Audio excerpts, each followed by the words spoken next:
Merhaba arkadaşlar, yepyeni haberlerle karşınızdayız.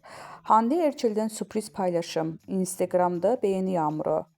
İş insanı sevgilisi Hakan Sabancı ile ayrıldığı magazin gündeminden düşmeyen oyuncu Hande Erçel'in yeni Instagram paylaşımı kısa sürede çok sayıda yorum ve beğeni geldi. Ayrılık sonrası ilk defa İstanbul Havalimanı'nda görüntülenen Erçel, muhabirlerin sorularına karşılık "Bu konuda konuşmayacağım, teşekkür ederim, konuşmak istemiyorum, bir daha söylüyorum, konuşmayacağım" yanıtını vermişti.